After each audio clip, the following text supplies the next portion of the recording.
All right, Okay. here we are. So we have a special guest, and this is we've been talking for quite a while.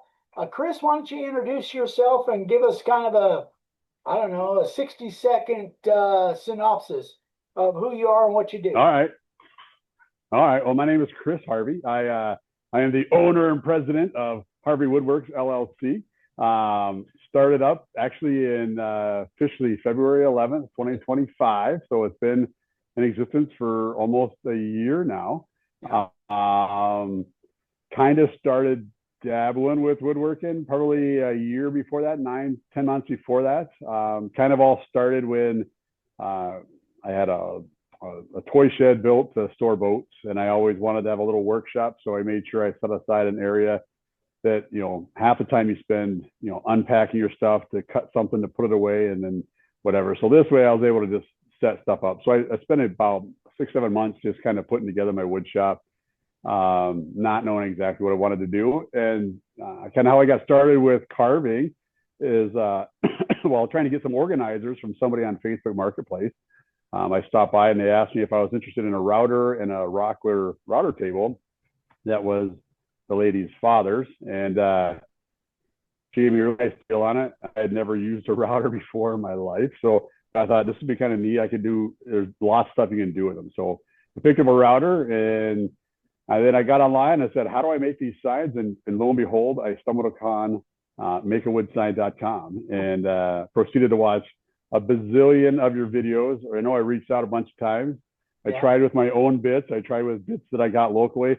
They all didn't work very good. So then I'm like, I'm going to buy some bits from the experts. And it made a huge, huge difference. So that's kind of where I started. So I made my first thing that I would say was a real thing probably in June of 2024. And then I experimented and played a lot with it that summer, like a lot. And then when my son went to college, he went off to school in 2024. So in October, we went to Parents Week, and I had brought him a hat rack. It was a big thing, glued up a big board and carved the logo of Montana State Bobcats in it in the state of Montana, and I gave that to him, and then it's kind of just erupted from there, I guess. So that's kind of how I got to start. So it's kind of maybe a long version. Cool. Me personally, what's that? That's cool, man. Yeah, me personally, I'm a native of Pennsylvania. I grew up there. Went to school at West Virginia University.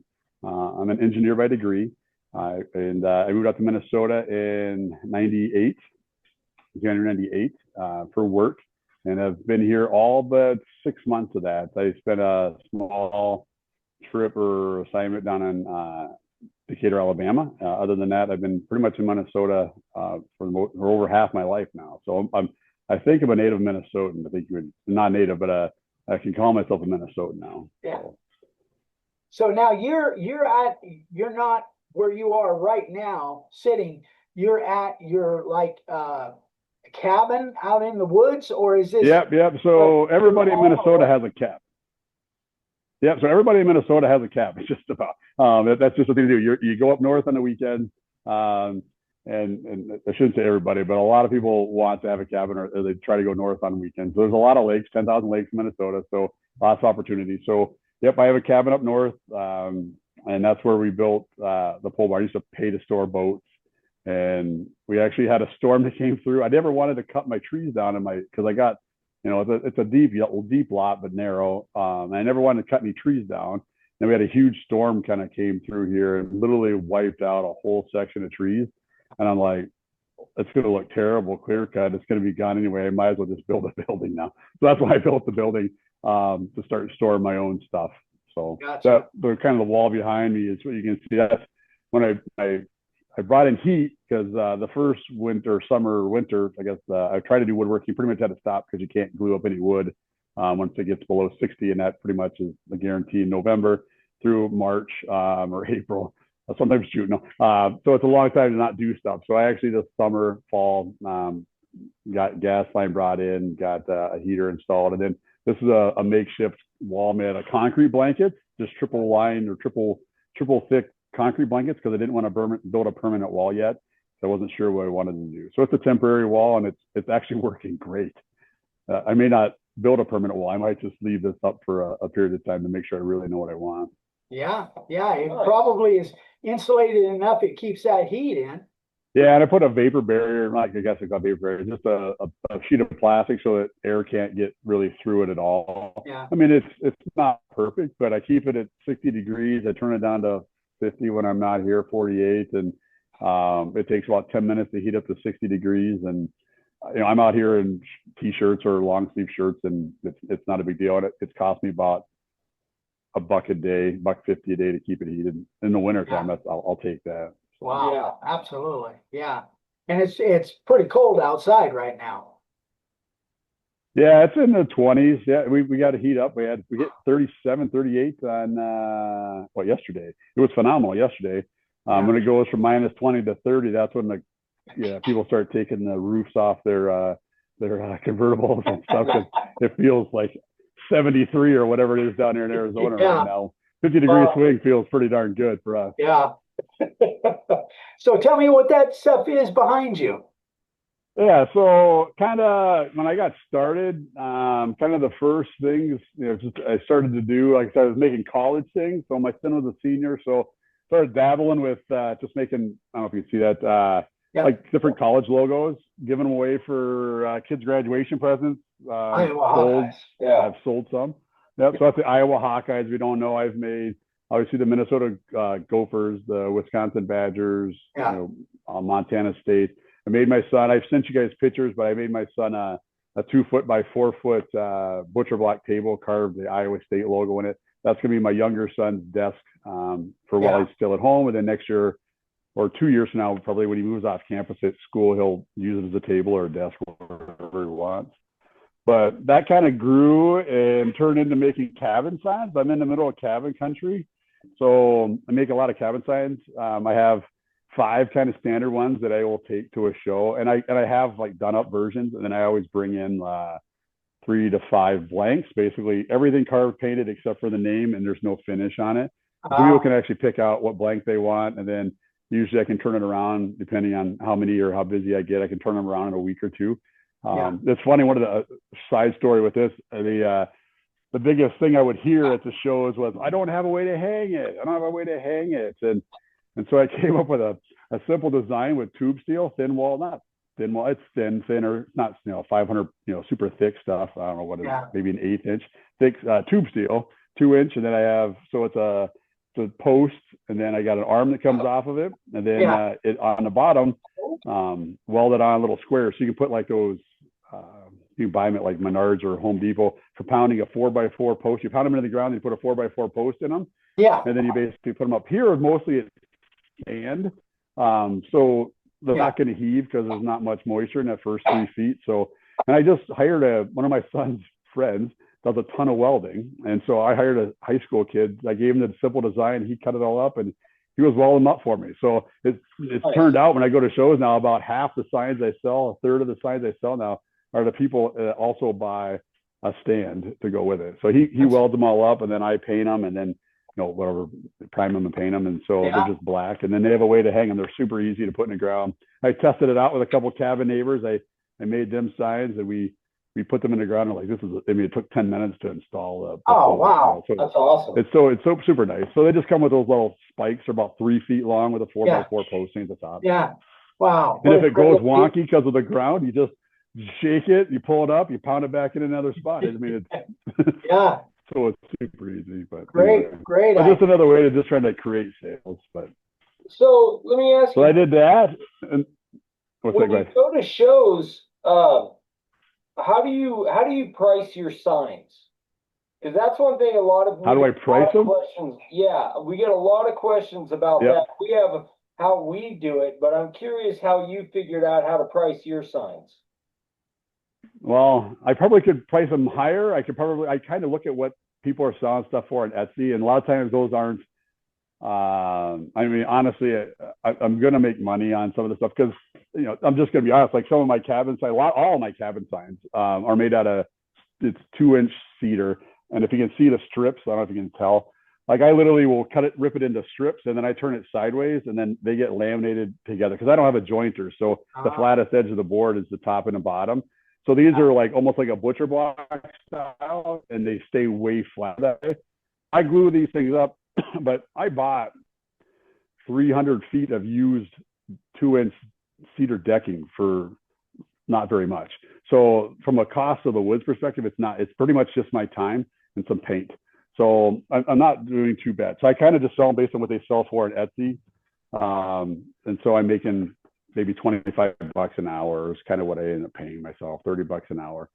And my goal is not to try to, this is not like my primary, obviously, business, something that I will be able to do.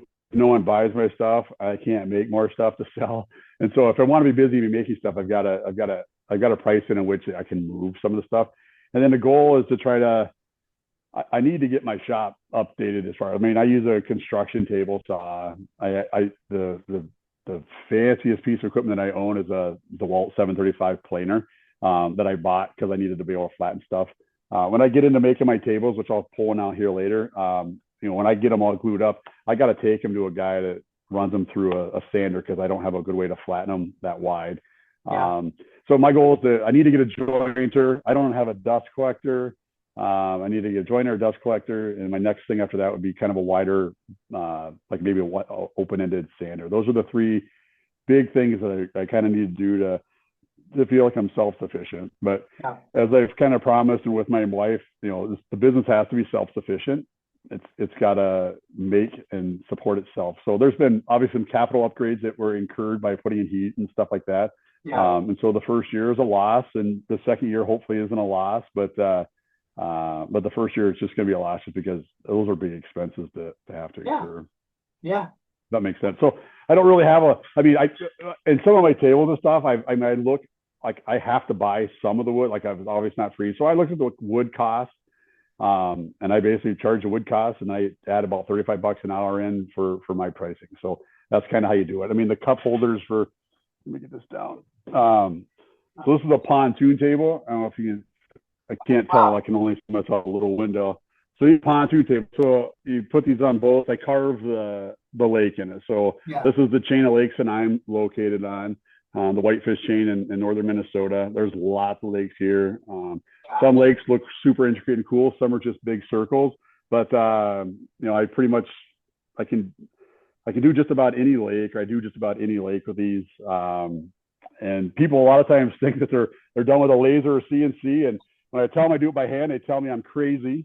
They're like, "What are you thinking?" But it's kind of soothing actually to do a lot of this stuff. I really enjoy it. So that's poplar there. I make them on poplar. Yeah. Let me hold on. I'll grab a different one here.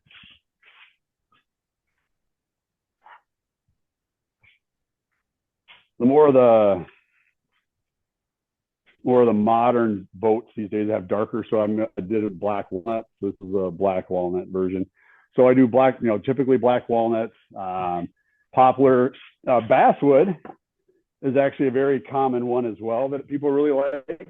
They really like the wood grain in it when you put the epoxy on it. It really makes the grain pop. So, and it's lightweight too. If you go with a thicker, if you go with a walnut, you got to go with thinner. Otherwise, it gets too heavy for a base. But yeah, so those are the kind of the big things that I've been doing. The tables have done very well. I should say very well. I mean, I just started doing them here within the last probably 9 months, trying to work out some deals with different, Facebook Marketplace and a lot of word by mouth. So right now I've got orders for like 8 of them. So I'm working through tables for those. And then we'll kind of go from there. Anyways, and other kind of play things I have done or do. Butternut. This is Butternut Live Edge. I got this off of Facebook Marketplace as well. A guy was looking to make signs, was moving to Florida, and was not going to be able to take it with him. So I picked up a bunch of this Live Edge stuff. So I make, a lot of people want name signs that say direct you from, the road, how do you get to my cabin, down these, long, windy roads. So people will have trees and there'll be like 10, 20 signs on it with just names. So I've sold a lot of these where I just put the name in it with an arrow so people know what directions to help people get to their cabins. But these are more fun ones that I brought to a show so people could see, because you show up with a Live Edge board, they just look at it, they don't know what to do with it. So you got to have something there to kind of showcase like what you can do, and then start a conversation and kind of go from there. But you know, we're big loon fans up here. It's a state bird, so you got the lakeaholic, you know, for people that are, you know, love the lakes too much maybe sometimes. But anyway, so that's kind of the main stuff I take to the shows or whatever. How many and shows I'm rambling. I'm done? sorry if I'm talking a lot. What's that? How many shows have you done? I've done 4 shows is all I've really done. So I started with my first one in June of 2025, and I've done 4 shows. I'm actually going to Winterfest tomorrow. I'm taking a table, and it's going to be basically a fundraiser for the food shelf. So I'm going to have 2 tables there. People buy raffle tickets, and then draw a winner at the end of the day tomorrow. And then basically, it's kind of a split the pot with deal. We'll see where it goes. I don't know if I'll split the pot or if I end up just giving most of it, but we'll see how it kind of plays out. Like to at least break even on a lot of that stuff. But a lot of I like times, to donate. It gets me some visibility. a lot of times that donations, in fact, I was just talking to a guy the other day that donated a really nice sign, and in the auction part of it, so many people saw it. He ended up getting 4 orders for this kind of thing, just because it was shown to so many people during the auction. So that can turn into customers for sure. Yeah, oh for sure. It's actually an arts. It's a craft fair. So they do. It's called Winterfest. I think they have chili in 6 or 7 of the local restaurants, and they have the craft and vendor show. Oh, yeah. And so one of the stops is there. So people just make the rounds. It kind of forces you to go to all the restaurants. It forces you to go to all the different stuff, and you try the chili, and there's a winner of the chili. So I didn't do a booth there. I didn't have enough time to get a lot of the stuff that I wanted to get done. There's a lot of things been going on. So I didn't have I had a couple signs or a couple tables to take. So I decided to, see if we wanted to do that. So you're right. I'm hoping it'll turn into a couple opportunities for sales. Yeah. People see it and they want it, whatever. Yeah, fantastic. Good deal. So do you have anything that you could kind of impart wisdom that you can impart to somebody that's brand new that wants to start doing this and actually selling? Let me ask one more question. You're not carving on site, correct? You're doing all your routes back at home, right? Yep. This is my stand right here. I got my lights, and I pretty much work right here at this table. Actually, behind that table, I actually have I call it a ventilation hood. I don't have good enough suction to do anything, but it throws, most of your chips kind of go that way, so it's a collection point. And I do have it hooked to a shop vac. Someday maybe I'll be able to create enough vacuum that I'll kind of keep dust. But yeah, I do all my carving at home. I don't carve on site. I don't have battery powered. I have my DeWalt's. I got a couple routers, but they're all just the plug-in type. Yeah, I don't have to man a show and be able to carve and do all that stuff. I'd have to have other people with me at the booth. So yeah, it can be kind of tricky, especially doing it by yourself. But so when kind of the direction I was thinking is that for people that are nervous about bringing their stuff out and going to a show, is there anything that you can kind of impart to them, that maybe some advice of how you kind of got past that pulling the trigger, so to speak, to be able to go out and set up at a show? Yeah, so it's a very good point, and I can see where a lot of people would have a hard time getting started, because it's kind of a nerve-wracking thing. So the first show I did, I purposely made sure I picked a show that was going to be small. Like, it was a small town. It was outside of the bigger town, kind of where I'm at, because I purposely wanted a smaller audience, just in case it was a complete poop show. Like, I didn't want to, I didn't want to have a rough go of it. I didn't want my credit card thing, which was being used for the first time, to bomb out and not work. I didn't know I was going to get overwhelmed with people. So there was just a lot of you didn't knows. So I purposely picked what I thought was a small show. I set a goal of what I wanted to sell and how much I was hoping to sell there. And I exceeded it. Actually, I've exceeded in every one. I've been ratcheting up as I go, and I've been exceeding it. So that's good. But I practiced. I literally set up my booth in the pole shed. And I bought out like the wire racks, and I hooked everything up. You can see like there's command strips on the back. So when I hang these signs at the shows, I just have like the wire racks, and I can literally, these are 3M command strips. So you can just connect them on and pop them right off. So I literally set up my booth. I took pictures, so I knew exactly where everything was going to be at. So when I got there, I set up the night before. If you have the option the night before or the morning of, going the night before. I just wanted to make sure that I had it all. But practicing in the garage, I think was important. I then invited a bunch of neighbors over, and I walked through this booth. Does anything look absolutely out of whack, out of alignment? How do the prices feel? And just kind of, because I didn't want anybody to walk in and be like, what? And then just kind of so I did it to try to get some input. So I kind of pre-shopped. And then it's funny because I pre-shopped it with 4 neighbors, and I started selling stuff. And I'm like, I'm not going to have any for the show if you don't stop buying. So it was kind of nice. Actually, neighbors started buying stuff that I wasn't even expecting, right? Because oh my gosh, those are fantastic. And I'm like, okay, but I only have a couple of those. So, I can always make you another set later, kind of a thing. But so that worked out pretty good. So it made me feel comfortable and gave me confidence too going into the show that it was gonna be okay. But that's kind of, I guess that's just practice and just do it.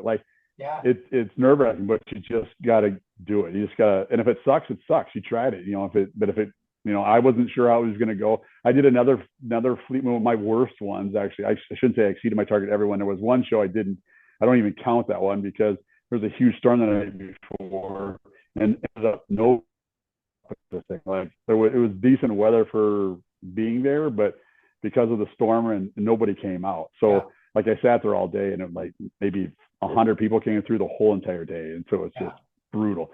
So you're going to have some of those. That's just how it's going to go, but you just put your mind to it, and then pick shows that it makes sense. I mean, obviously, if you find out what works, then just kind of go in that direction. I guess the best thing I could tell you. No, that's great advice. That really is very, very good advice. Starting small and then testing it out on friends and family and that kind of thing. And that's one of the advice that's a lot similar to the advice that I have given people about that are going out and setting up on site, carving on site, is set up your complete operation at home where you can just kind of pick and figure out what you're missing and have other eyes look at it too. It's great advice, man. That's really good. Yeah. The biggest thing is just trying to get out and do it. It's and everything's on YouTube, right? I mean, everything. You guys are on YouTube. You guys are a huge help, and you can find other stuff there's hints on how to set up a booth, there's all kinds of things out there. Creating my LLC, you just go online and you find out, wow, it only takes about 10 minutes to create one. Literally, it's that easy. And I don't know if it's every state, but here it is. And so, and it's not too hard to manage. Then a lot of that stuff is pretty straightforward. You just gotta do it. It seems daunting maybe at first, but just try to go do it. I don't know. Very good. So what are your goals for this upcoming year? Well, I'd like to get 17 to 20,000 in sales would be my goal. That would enable me to move down that path and get some of that bigger equipment. So I think it's doable. I think from this isn't my full-time job. I have a full-time job, so I gotta keep it somewhat dialed in as far as what shows I can do, how much I can get. Trying to focus in on, to be honest with you, and this isn't unheard of too. When you're selling a lot of $30 things, you got to sell a lot of $30 things to get to $20,000. But when you're selling something that's a couple $100, it goes faster. So find a thing, find that niche, and and then try to exploit that or kind of go after it. So that's kind of my goal. But 17 to 20 would be fantastic. My first year, I was less than 10. Which I thought was pretty good for my first year. That was considerably more in expenses, but again, I knew there was going to be a startup year kind of getting everything ready. But that's the infrastructure, setting up your shop and infrastructure and all that. That's a one-time deal for the most part. So forward, that's not a repeatable thing that's going to cost you over and over and over. That's a one-time deal. So the table behind you, is that kind of your showcase piece as far as kind of a niche that you've found that you're doing quite a few of those? So the pontoon tables is kind of taken off. You can find them on Etsy. Not many of them. I'm not listing on Etsy because I haven't decided to get into the shipping thing. That's maybe a next step that if I wanted to go, but that's then you got to figure out packaging, and it becomes a little bit more problematic with some of that stuff. So I haven't gone to that point yet. I don't know if I will. There's a lot of fees and stuff on Etsy too that I'm not super excited about, but because I'm not making a lot of money at it. So anything I do make, it just gets eaten up if you do. But so that's kind of the main thing I am trying to go after, and try to see what I can do and exploit. I've actually, I got a listing on Facebook Marketplace, and I pick up inquiries. About 75% of the inquiries don't go anywhere. People are interested. They get like, oh my gosh, that's super cool. They reach out, they talk. You think they're going to do it, and then they just disappear. It's super frustrating. But I'll be honest with you, like with those, and I don't know if you could tell by looking at them, but like I have never met up with somebody yet on Facebook Marketplace and showed them that and they not buy it. That's the thing is, if you get them in front of people, like they will buy it. They just see it on Facebook and they just can't see it. They don't know. They can't visualize it. It seems crazy, but they see it in person and they're like, yeah, I want. I met with a guy. I have a guy that I get my wood from in southern, in the Western Metro. I get not all my wood, but I get a bunch of my wood from. He's kind of my big supplier kind of deal, and he introduced me to a guy that he runs it's not like a boat dealer, but I don't totally know the name of the company, but he introduced me to him actually just 2 days ago, and he walked in and he's like, I think I'm going to take 2 of those tables with my company logo on it, and I want to put it on my fish house, and I want one for my. So I mean, he's interested in buying them. So we'll see. I don't know. Maybe he'll never reach out to me again, but he seems super excited when I talked to him yesterday. So who knows? We'll see how it goes. But that's business in general. The conversion rate. The rate of people that actually purchase versus just checking it out. That's just any business. It doesn't matter what it is. And that's what I've always, what I've been saying for a long time. If you get this stuff, if you're making something cool and you get it in front of people, literally in front of them, not necessarily a picture on Facebook, and you can sell on Etsy and all that stuff, but especially if you can get that in their hand where they can touch it and feel it, and that's a huge, huge difference. So that's why, I think starting off, going to shows and doing exactly like you're doing, I think is a great way to start. How are you finding the shows that you want to go to? Is there like a website, or how do you go about? I know. I try to look, again, most of my stuff is tailored more towards the up north lake country stuff. So there's big mecca areas of where you're going to have like the Whitefish chain, the Gull Lake chain. There's big areas where it's pretty much going to be all the tourists or the lake lake goers that are going to be at those shows and coming around. The only thing that's a little bit of a struggle that isn't super ideal, that who knows how it's going to pan out, but like those are no, I don't know if anybody goes to a craft fair thinking I'm going to drop a couple $100 on something. So that's the only thing that's like maybe not in my favor with some of those shows, because they show them like, oh, those are great, but gosh, I wasn't planning to do that. And so versus trying to find a venue that maybe it's more, but I don't know what that venue is yet. But so it's so I pretty much just look at the main areas, and then you just kind of do search on, just go online and say, when is such and such, how they're, because every town in Minnesota, just if that's not, and maybe it's like this every state, but every town in Minnesota has an annual event every year. Really? They all do. Like, so it doesn't matter if it's a big town, little town. There's Emily Days, 50 Lakes Days, Pine River Days. Like everybody has a days. And so there's on every weekend you could be someplace if you really wanted to. That's nice. That's and it's not a whole weekend. I think it's usually just a Saturday kind of a thing. Usually. But. All right. Well, anything else? No. Something else? There was something else I was thinking about, but I can't remember what it was. Okay. Well, parting thoughts, you think, Chris? Anything, any, words of wisdom for the newbies out there, or the ones that have been doing it for a while, but they want to kind of get to the next level, which obviously you're doing well at? Oh, we're trying. Supplies. Try to find your local sawyer. Find a guy or a local cabinet shop or somebody nearby. They might have the access to wood that you don't have or can't get someplace else. some of those local guys. I mean, you're in Arizona, so I think the only thing they have down there is cactuses over 3 feet tall. But but up here we got lots of trees, and there's, if you just go online and just look up like local sawmills or whatever, they're all over the place. And I'm not saying all that wood's gonna be perfect, but chances are you'll be able to get some of that wood for less than going to Lowe's and Home Depot and Menards or whatever. Not saying they're not good, but it's generally not as good a wood, and those guys will cut it up and you can find a kiln. So I think I was telling Ryan earlier today, I got lucky. I have a neighbor that I happened to be over at his house or his cabin, just chatting with him, and then I noticed he actually has a sawmill. So he actually cuts logs and he makes his own boards and whatnot. And he let me borrow it last summer. So last summer I cut up about 18 trees, I think. So I cut up and it's not even trees I cut down. It's just a basswood tree fell in my garage. The guy came to clear it out to drop 2 of those logs over here. So I cut up basswood and poplar.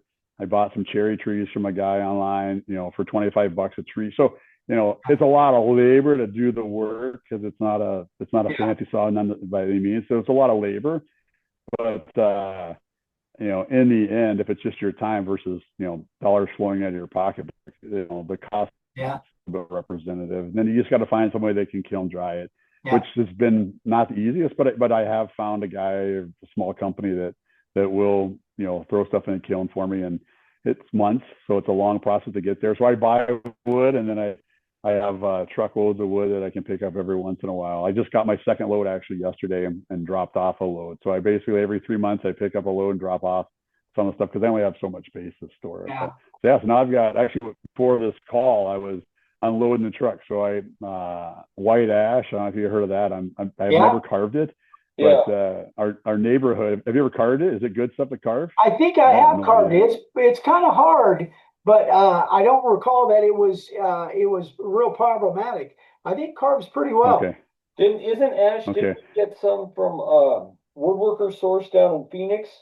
Oh, we did get some ash down. And it carved really nice. I don't know if it was white ash, but it might have been white ash. It might have been. Now that you say that, and it carved really nice. Yeah, it's the nature of the option, they say. Yeah, I just happened to, our neighborhood was, Minnesota, the emerald ash borer came through, and it pretty much just killed every ash tree around, essentially. And so there's a lot of cutting down. So our neighborhood was cleaning up some, and I just stopped and I talked to the guy and said, hey, if I rent a dump trailer, will you put some logs in the back of this truck or the truck back of the trailer? And he said, absolutely. So he told me what day. I showed up on a Saturday afternoon with a 12 ton dump trailer, which is way too big for my truck.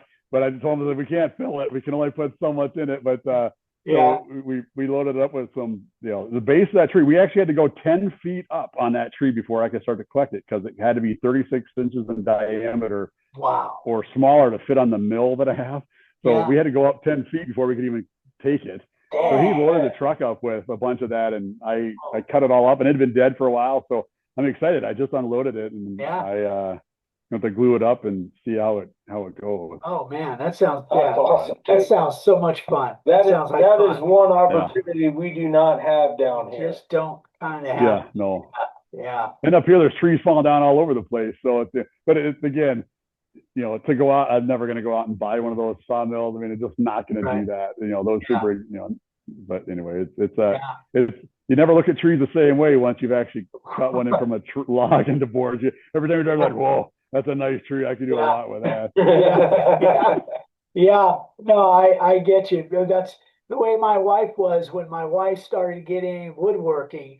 She'd be seeing fallen limbs and trees off the side of the roads, like, we got room in the truck for that, she was always looking at, being able to make stuff once she kind of got that bug and looked at trees and things at it from a different perspective.